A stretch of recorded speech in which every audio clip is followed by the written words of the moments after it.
Before we get into today's show, let me tell you about the latest deal from Mike Lindell, MyPillow. Once again, the big box stores have canceled their orders simply because they don't agree with Mike Lindell's politics. They don't like it because he supports President Trump. Well, he's going to pass that savings on to you. No more middleman.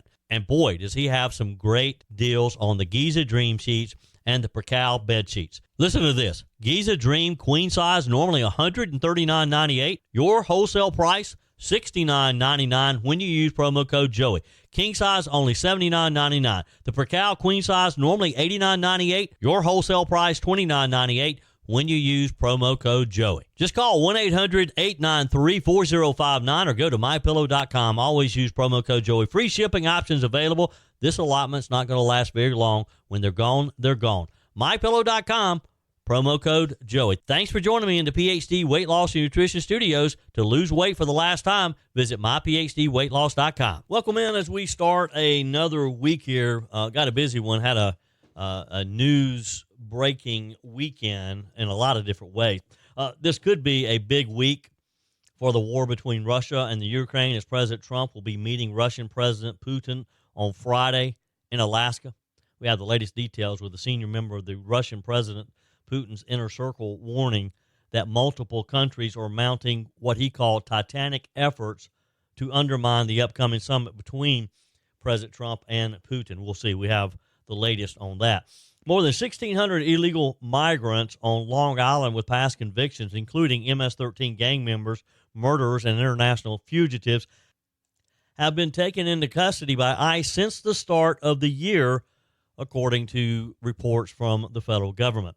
Caroline Hill turned down multiple Division I women's track and field scholarships to compete for Division III Rochester Institute of Technology, only to be pushed aside by a biological male who wanted to be on the girls' team. And the coaches allowed it to happen until President Trump put a stop to it. We have her story for you today as well. Remember the Trump border wall materials that were sent to auction by Joe Biden? Millions of dollars worth of materials. President Trump says he wants them back. And the auctioneer says, well, they may have a deal to return the material, said to be worth more than $300 million paid for with our tax dollars. I told you we'd be back. And ye shall know the truth, and the truth shall make you free. It's Joey Hudson. I wanted to name it the Joey Hudson bill, but, they don't allow you to put names on bills. But I wanted to call it the Joey Hudson bill because I know that one's been near and dear to you for a number of years. That's how it's done. Let your voice be heard. And the truth shall set you free. Here's Joey Hudson. There's major development on the world stage, one that's going to send D.C. establishment types, the foreign policy swamp, the military-industrial complex, into absolute panic mode this week. President Donald J. Trump is set to meet with Vladimir Putin in Alaska on Friday, August 15th. That's right, a face-to-face summit between the most two consequential leaders in the world, with the war in Ukraine front and center. Now, before I get into what this means, listen to what Russia's own Kirill Dmitry, basically Putin's shadow foreign minister, had to say about it over the weekend. He warned that there will be, quote, titanic efforts underway to try to sabotage the meeting. Now, we all know who he's talking about. The NATO hardliners, the permanent war crowd, the same European elites who've been perfectly fine with dragging this war out for, 3 years now, while innocent people die and billions of dollars are spent. And let's be honest, these aren't conspiracy theories. The political and media class hates the idea of Donald Trump ending this war. You ask why? Well, because peace doesn't line the pockets of the defense lobby. It doesn't give them the excuse to keep pumping billions of taxpayer dollars into Eastern Europe, and it doesn't feed the endless narrative that Russia is the eternal enemy. Remember, during Trump's first term, we didn't have new wars like this. Because of Donald Trump, we do have NATO allies paying more of their fair share now. And Putin, he wasn't rolling tanks deeper into Europe. That all changed under Joe Biden because no one took Biden seriously. No one was afraid of Joe Biden. Joe Biden couldn't deter a bicycle theft, let alone a hostile Kremlin. Now, Trump's saying he's going to sit down with Putin and possibly even Zelensky to hammer out a long-term resolution. And that scares the daylights out of a lot of people in Washington, because a negotiated settlement might mean that Ukraine has to make some tough concessions on territory. And the D.C. war machine can't stomach the idea of an endgame that doesn't look like total Russian defeat no matter the cost. Here's the kicker. Dmitry is already warning that some countries are going to try every trick in the book to derail any type of settlement here, any type of resolution. What's that look like? Well, there's probably going to be lots of leaks. You probably that means bombshell news stories timed perfectly to try to blow up the talks. That means so-called allies suddenly pulling stunts to provoke a reaction from Moscow. If you think these people won't risk torpedoing peace to protect their political investments, you haven't been paying attention. The Kremlin says the focus will be on, quote, long-term peaceful resolutions. But don't forget, there's still enormous disagreement over what that looks like. President Trump has hinted at territory concessions. Ukraine says no way. NATO says no way. And Putin, well, he's going to talk. He's probably going to walk into the room knowing he has leverage, both militarily and politically. We don't know what it looks like, but you got to get somewhere. Ukraine can't continue to think that we're going to keep sending billions of dollars over there. So here's where it really gets real. If President Trump can get Putin and Zelensky to the same table, possibly, that's more than Joe Biden ever even considered doing. The EU or NATO combined have not been able to do it either. And you can bet that while the knives are already out, because if Trump succeeds, it blows up the narrative that peace is impossible without endless escalation. There's going to be all types of tricks coming forward. This summit could prove to be the most important diplomatic moment since President Reagan met with Gorbachev. The stakes are massive. An ongoing war, billions in U.S. taxpayer dollars, and the possibility, it may be slim, but there is a possibility of ending a conflict that's dragged on and cost countless lives. I'll tell you this. If you start seeing sudden crisis between now and say this Friday, the meeting is scheduled for Friday 15th. By the way, I'm headed to Alaska Friday the 15th as well. We're headed to our annual Patriots Alaska cruise with several hundred of my closest radio listener friends, along with Mike Gallagher, Larry Elder, Chris DeGaulle, Jennifer Horn, who is the L.A. morning show host of the Morning Answer in L.A. And we're going to have a great time. And just by coincidence, we arrive in Seattle on Friday to head to Alaska the next morning. So we'll probably miss President Trump. But look, if you see anonymous sources screaming that you can't trust Putin or you can't trust Trump, or if the media starts running wall-to-wall coverage about foreign interference, just remember what you heard right here. The sabotage has probably already begun. For those who want this war to continue, and there are many of them out there. Again, you think about the billions of dollars that are at stake here for some people, for the war industry.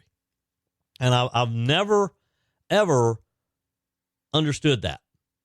I mean, I understand people like to make money, and I understand the greed, but I've never understood how people could sleep at night while making money off of people losing their lives, off of people literally losing their towns. You know, last fall, there was a group of pastors from the Ukraine who were visiting the upstate. And I had the honor of interviewing them for this show. And they told me the stories. These were 4 different pastors, and their stories of their literally having to pack up and flee their towns for the safety of themselves and their families. And all 4 of them later learned that their churches had been completely destroyed. They didn't have a home to go back to. Now think about that. And all they want to do is to serve the Lord and help their community. And their community is no more. They have nothing to go back to. So who wants that to continue? But more importantly, who wants to profit off of that? Who wants to, and again, I understand that there are manufacturers out there who build tanks and build trucks and build ammunition. I get that. But if you had a chance for peace, if you had a chance to end this now, isn't there other ways to make money? Isn't there other ways that these manufacturers could survive and make a profit without a continuous war of just literally taking away entire communities, just innocent people? Text me, email me, joey@joeyhudson.com. America is in a health crisis, and by America, not just strangers across the country. It's personal. Me, you, friends, and family. And a major cause? Excess weight. Joey Hudson here. The solution isn't expensive shots like Ozempic. It's learning how to eat and think about food differently, and that's what PhD Weight Loss does. Their clients lose up to a third of their body weight, no drugs, just real food, behavioral coaching, and proven science to turn your body into a fat-burning machine. Sure, you could spend up to $20,000 a year on injections that burn muscle, not fat, and come with risks like pancreatitis or bowel blockages, only to gain it all back. PhD helps your body naturally produce weight loss hormones like GLP-1s, no shortcuts, just results that last. Already on Ozempic? Dr. Ashley Lucas and her team will help you safely transition off and keep losing weight. Let's make America healthy again. Call 864-644-1900. That's 864-644-1900 or visit myphdweightloss.com. I happened to see this story over the weekend, and this is one of those that will just drive you insane. It perfectly sums up the insane, wasteful, backwards priorities that we've been living under for the last number of years. And part of it's about the change. Remember President Trump's border wall, of course. Remember how there was millions and millions of dollars of panels and beams and materials that would have completed the wall, but then, of course, things went south when Joe Biden won the election. All this material was paid for by you and me, our taxpayer dollars. It was meant to keep drugs, criminals, and cartels out of the country. And when Joe Biden walked into the Oval Office in January 2021, one of the first things he did was sign an executive order to stop building the wall. Didn't matter if materials were already bought and paid for. Didn't matter if construction crews were already ready to go and had already started some of this. Didn't matter if the wall was working. Politics over security, period. Joe Biden's way or the highway. So what happened next? Instead of finishing the wall, the Biden administration let those materials, worth somewhere between $260 and $350 million, sit out in the desert, rusting, rotting, while you paid and I paid $130,000 a day for storage and security. And when they finally decided what to do with them, they started auctioning them off like used lawn furniture, sometimes for $1 a panel. I mean, you can't make this stuff up, folks. You can't imagine that anybody would do their own, treat their own money like this. But since it wasn't Joe Biden's money, he didn't care. He didn't care that there was enough material out there to finish building a good portion of the wall. He didn't like it because Donald Trump had said he was going to do it, and Joe Biden was wanting to just quickly undo everything Trump did in Trump 1.0. So you have GovPlanet. That's a global government surplus auction house. They sold thousands of these components at pennies on the dollar. You can't blame them. I mean, look, it's business, and they're in the business to sell stuff. And they get all this government surplus material, all kind of things. You can go online, just search for GovPlanet. You can download their app and bid on your phone. Taxpayer-funded wall parts that could have been protecting our border ended up in the hands of the highest bidder. Texas Lieutenant Governor Dan Patrick says that his state had to buy $12 million worth just to keep building on their own. Senator Joni Ernst called it exactly what it was: Biden selling our security for scrap metal. So fast forward to last week, and here's the twist. GovPlanet just told Fox News that they've reached a deal with the Trump team to return those wall materials at cost so they can be put to use where they belong on our southern border to provide that security that they were intended to do to begin with.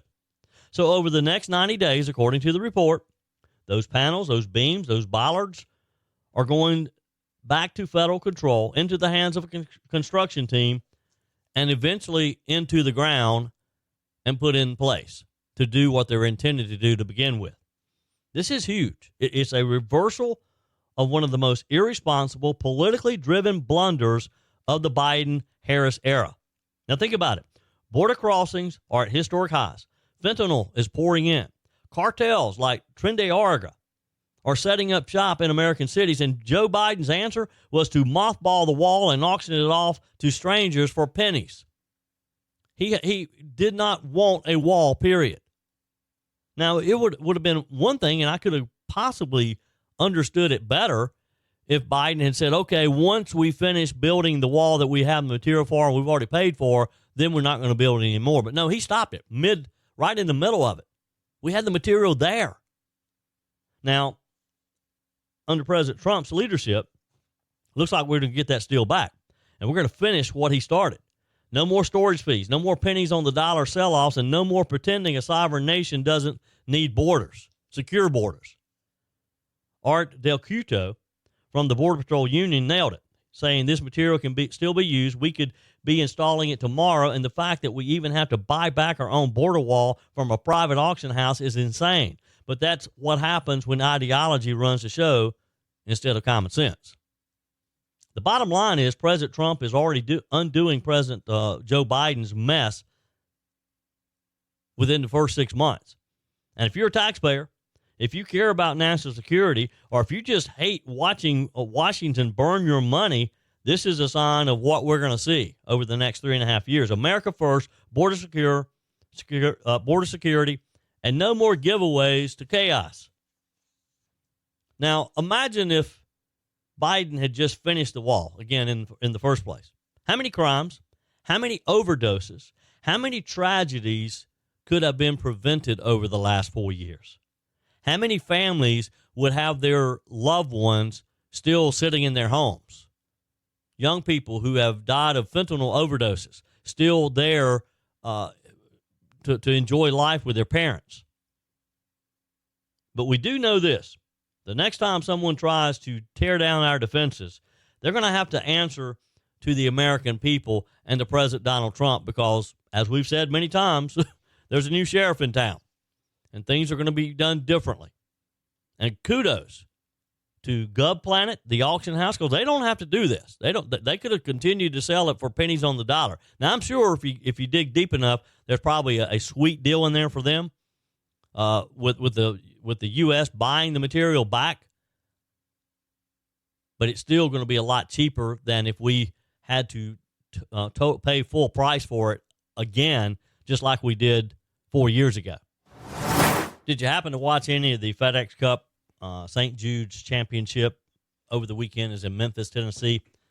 I just love watching golf. I know some people think it's boring, but to me it's just sort of relaxing and to follow this. And, of course, the FedEx Cup is the biggie. It's the season finale, and that was over the weekend. Well, Eli Manning had a few golfers fooled. He pulled a few stunts. He's, of course, a legendary former quarterback, NFL quarterback. He was pretending to be a FedEx delivery driver who was serving as a tournament volunteer for the FedEx St. Jude Championship. Manning, wearing a tournament volunteer shirt with a bucket hat and sunglasses, sat around a confused group of players. I'm a FedEx courier. That's my real job. Always deliver, especially against the Patriots. And when he said that, Keegan Bradley started laughing and finally realized that it was Eli Manning. Bradley said, "I didn't know that was you." I was like, "Who is this freak over here? Oh, my." Manning also asked to see Jordan Spieth's credential, purposely mispronouncing his name. Manning asked a confused Spieth, "Are you a golfer or a caddy?" And Spieth later said that he was trying to figure out what was going on and who Manning was, and he realized that it was Eli Manning. But look, it was just having some fun, and of course raised a lot of money for St. Jude. But it kind of made the tournament that much more interesting. And of course, I'm sure FedEx paid Manning a lot of money to do that, and he had a lot of fun in order to do that. Bernie Sanders calling out former Vice President Kamala Harris and her campaign yesterday. He said it was being that it was being influenced by wealthy people in 2024 and was failing to speak for working class families. Now, this was on CNN State of the Union. Host Dana Bash pressed Sanders on a statement that he made on one of his fighting oligarchy tour stops about the former vice president. Bash played a clip of Sanders telling the crowd, "One of the reasons, in my view, that Kamala Harris lost this election is she had too many billionaires telling her not to speak up for the working class of this country." The CNN host reacted to the clip and said, "Ouch." And Sanders explained. He said, "I like her. She's a friend of mine, but her core consultants, were heavily influenced by very wealthy people. How do you run for president and not develop a strong agenda which speaks to the economic crisis facing working families when you're beholden to billionaires?" And he has a point, doesn't he? Bash pushed back and said that Ms. Harris talked about affordability. Sanders argued that Harris talked about it vaguely, but said he didn't want to rehash the 2024 campaign. I'm sure he doesn't. None of the Democrats want to rehash what happened in 2024. He went on to call for guaranteed health care for all Americans and an increased minimum wage and some of the other things that Bernie Sanders is always promoting. Sanders said that he also, he was asked if he was planning to run again for president, that is, in 2028. He said, let's not worry about that. I'm going to be 84 years of age next month, as a matter of fact, so I think that speaks for itself, and I think it does as well, Senator. As a friend of mine says, that's a little long on the tooth. I think you probably... I think we've seen Bernie Sanders on the ballot for a potential presidency. I think that's all done, all in, all done. Hey, wanted you to hear about another story that caught my attention the other day. We've talked a lot about the craziness, the insaneness of the trans movement within women's sports.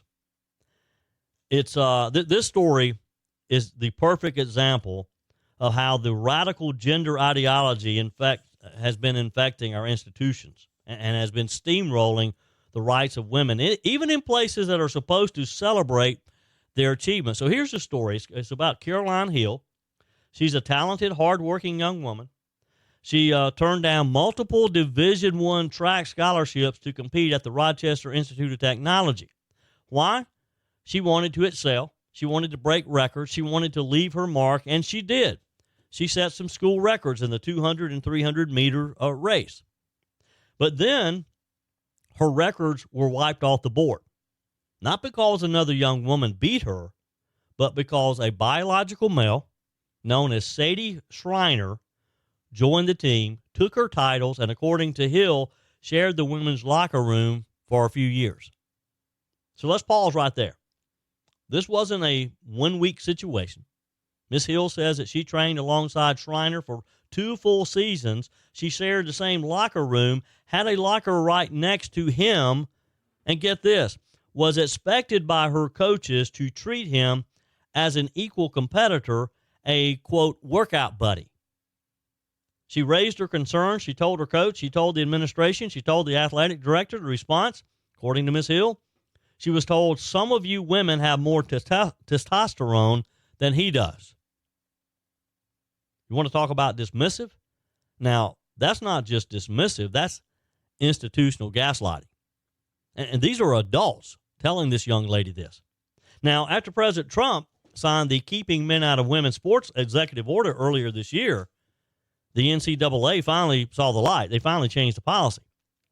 Schreiner was ruled ineligible to compete. That should have been the end of it, right? Wrong, according to Ms. Hill. She says that Schreiner kept training with the women, kept using the women's locker room for another month. He kept hanging around. And this is exactly what critics have warned about.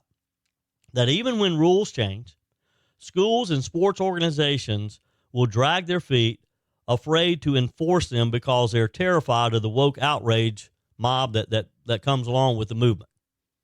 They didn't want to tell this young man, oh, whoops, okay, sorry, you can't go back to the women's locker room. You can't continue to work out with them. You can't continue to compete with them.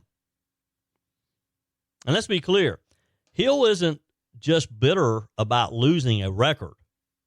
This is about fairness, about safety, about respect.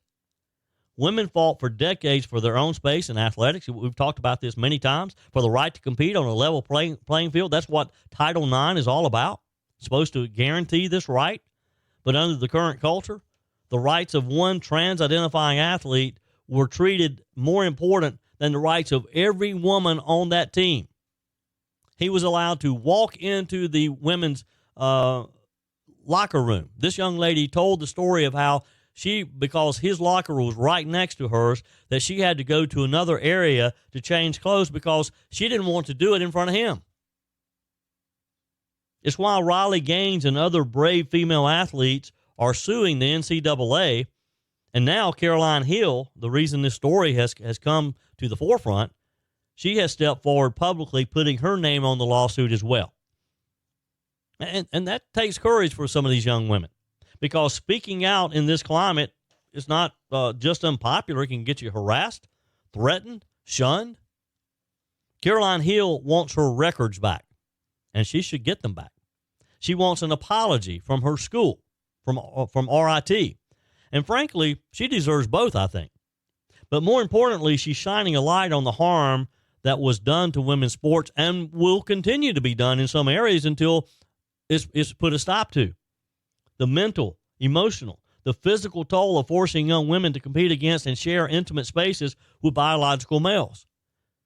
And again, in some spaces, continuing to do so even after the threat of taking away federal grant dollars. So here's the bottom line. Women's sports exist for women, born biological women, young ladies.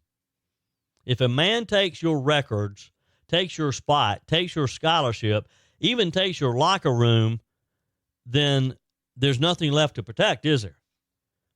This is why policies matter. This is why President Trump's executive order matters. And this is why more women like Caroline Hill and the others who are standing up for their rights should be applauded and should be supported. This is why they should step forward and not be afraid to step forward to defend their sport. I mean, I can't imagine a young lady at that age in the locker room and a young man walks in and has the locker next to hers, and she's expected to dress and undress, to shower and all right there beside him. What adult thinks that's okay?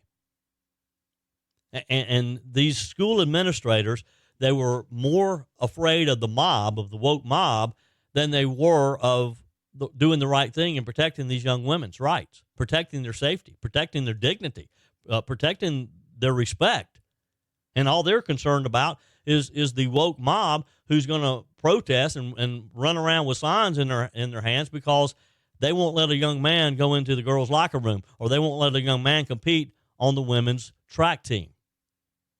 At least President Trump recognizes this, and it looks like we're headed to end this once and for all. Your comments are welcome on the Furman Ford text line, 864-477-JOEY. That's 864-477-5639. Emails always welcome, joey@joeyhudson.com. Speaking of the Furman Ford text line, it's never been more important to support locally run businesses owned by people who actually live here in the upstate. Let me take a minute to talk with you about our friends at Furman Ford. If you're looking for a new vehicle, maybe a great pre-owned vehicle, one you could trust, or maybe you're looking to order that special vehicle. Either way, if you want a new one, a brand new one, or a pre-owned that you can trust, the folks at Furman Ford, they're there to help you. Their name is on the sign because their name is on the line, because every single transaction is important to them. Jim Furman, Matthew Furman. They do business the right way. When you stop by, when you give them a call, or maybe when you just send them a quick email, you're always going to have access to a member of the Furman Ford family. And by the way, they also offer great service, and you're not going to have to wait weeks and weeks to get it done. And you do not have had to purchase your vehicle at Furman Ford. Doesn't even have to be a Ford. They service all makes and models. Visit my friends at Furman Ford online at furmanford.com, furmanford.com. I got a text in response to a story I talked about, I think it was on Friday of last week, about military training and whether or not our military is as ready as it could be. And what prompted this whole thing was Secretary of Defense Pete Hegseth last week announced that they were going to get back to some of the basics in training, some of the old-style training that they used to do. And, of course, during the Biden administration, they stopped it because it was too difficult. It was too hard on these young men and young women going into the military. So Dom in Illinois wrote, hey, Joey, your report about military training. As a Vietnam-era Marine Corps veteran, I have to say that my basic training started the minute I stepped off the plane and did not stop for 13 weeks. Once we deplaned at our training site, the Marine DIs swarmed us individually as they started breaking us down so they could build us back up as Marines. The finest and fiercest fighting force on the planet. After all, the more you sweat in peace, the less you bleed in war. They yelled, they screamed, they broke us down mentally and physically. They tore us down and built us back up as young men and women who could live up to the Marine Corps' reputation and traditions of over 200 years, 250 this year. It wasn't called Shark Attack back then. It was called taking young men and women and turning them into lifelong Marines. They not only taught us how to fight, they taught us respect. They taught us how to have pride in and love our country, and they taught us how to stay alive. I'm forever proud to have served as a United States Marine, and I will be forever grateful to those DIs, drill instructors, for having made me who I am today, no matter how sharky it may have seemed at the time. Dom. Well, thank you, Dom. And thank you for your service, of course. And Dom's right. I've had a lot of you text and email, and people that I've known and talked to over the years talk about how that training, that boot camp, yeah, it was rough at the time, but it prepared many of you who served to be ready. And that's the important thing for sure. Hey, interesting thing over the weekend. You know, for the last couple of weeks, occasionally I'll have Drew McKissick on the show, chairman of the South Carolina Republican Party. In fact, I'm set to talk with Drew a little later today. And he's been talking about the Silver Elephant Dinner. It's the annual, or actually I guess it's every 2 years maybe. It's the big Republican fundraiser in South Carolina. There's been some great speakers over the years. I remember way back when, this was after Richard Nixon had left the White House in disgrace, and some years later, as he was sort of coming back into the public fold, if you will, he had written a book, and he was the speaker, and I was fortunate enough to have to been invited and go to the dinner and had a chance to meet President Nixon. There's been other great, President Reagan spoke. So it's a big thing. So the GOP faithful on Saturday night had all gathered. They were dressed up in their party attire, and you had about 700 people, I think, just over 700 people in the room. Big donors, dropping up to $1,000 or so for a pre-dinner reception with Virginia Governor Glenn Youngkin, who was the main speaker. And as the story goes, and I wasn't there, I didn't go, but as the story goes, Senator Lindsey Graham walks on stage, holds his phone up to the microphone, and says, "Hey, folks, guess who I played golf with today?"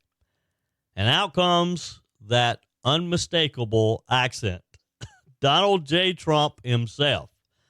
And the crowd, again, as reported, as I heard, just loses it. Because let's face it, South Carolina is Trump country.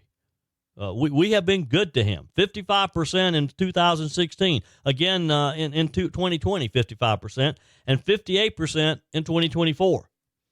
So the president comes on and he's speaking to the crowd via Lindsey Graham's phone, and he reminds them that South Carolina's been a special state. He said, "You've made it that way." And he calls Graham a great guy, says he's got his full endorsement, and basically tells the room this won't even be a contest. So once again, Lindsey Graham getting the full endorsement of President Donald J. Trump for his reelection. Of course, Lindsey Graham up for reelection next year. Now, the story goes that Graham did not even mention the campaign. He just let President Trump do the selling. And let's be honest, folks, if you're a Republican in South Carolina, Donald Trump's blessing is political gold. But not everyone in the room saw it that way. According to reports in the state newspaper, I think it was, Paul Dans, one of Graham's primary challengers, said it smacked of desperation. And he accused Senator Graham of force-feeding the endorsement to the crowd. I mean, that's the kind of primary season spice we're going to see more of, because you got multiple people who are, of course, running against Lindsey Graham. But you tell me. I'd love to get your feedback. You can text me. You can email me. You can leave me a message on the MyPillow message line, 864-477-JOEY. Was it okay for Lindsey Graham to have brought President Trump into the equation? I mean, that was okay, wasn't it? I mean, look, if you've got his endorsement, if he's supporting you, you need to let people know, right? And it was a pretty good treat for the people who were at the dinner to have the president talking to him. Now, meanwhile, you had Governor Glenn Youngkin standing backstage, I'm sure thinking, well, there goes my applause. To his credit, he came out swinging anyway, talking about Revolutionary War hero Francis Marion, rallying the crowd to keep the GOP majority in Congress and hammering home those common sense conservative values, faith, family, and freedom. But the reality is this. Trump stole the show without even being in the room. A 3-minute phone call, and it was the loudest applause of the night, according to people who were there who told me about it.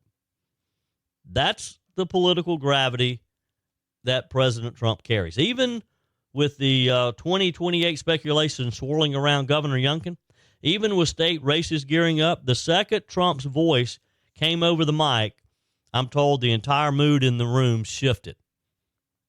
Not surprising, though, is it? And this is the takeaway. Love Trump, hate Trump, most of us love him. He is still the central force in Republican politics. Candidates can give their speeches. Governors can headline galas like on Saturday. But when President Donald Trump decides to drop in, he's the story every time. and there's no way to avoid that. By the way, speaking of the 2026 race for U.S. Senate, former Lieutenant Governor Andre Bauer, who made a big splash a few weeks ago saying he was going to get in the race, he was going to take the seat from Lindsey Graham. Turns out things aren't going so well, I guess, for Andre Bauer, because on Friday he posted on social media this message. This decision does not come lightly. I entered this race with a servant's heart, believing that our nation needs leaders who are grounded in truth, integrity, and faith. This was on X, I'm sorry. He said, but I believe now more than ever that in order for us to truly move forward, we must stop tearing one another down with lies and division. He went on to explain that he's out of the race. I guess he can't stomach the new political reality and what it takes to run for office, like it or not, than when Andre Bauer was lieutenant governor many years ago. Andre Bauer is out. That's it for today's edition of Just the Truth. Thanks for joining me in the PhD Weight Loss Studios. To lose weight for the last time, visit myphdweightloss.com. If you haven't joined my mailing list yet, visit my website, joeyhudson.com. Click on the Connect with Joey button so that you can receive our emails and the most up-to-date news. Also, join me on my YouTube channel. Be sure and like, comment, and subscribe. Just search for Joey Hudson. As always, thanks for spending a few minutes of your day with me. Do me a favor and forward this episode to a few friends. Just click on the share button and send to your contacts. We need to build an army of conservatives to win our country back, and we can do that by continuing to share the truth with our friends and family. Keep those comments coming via the Furman Ford text line, 864-477-JOEY. Email to joey@joeyhudson.com. And I love your messages on the MyPillow message line. Again, that's 864-477-JOEY, 864-477-5639. Be sure and take advantage of the MyPillow special, just $14.88 on the standard MyPillows when you use promo code Joey. Order online at mypillow.com or call 800-893-4053. We're back again tomorrow and hope you'll plan to join us. Until then, remember, God's got this. He's still in control.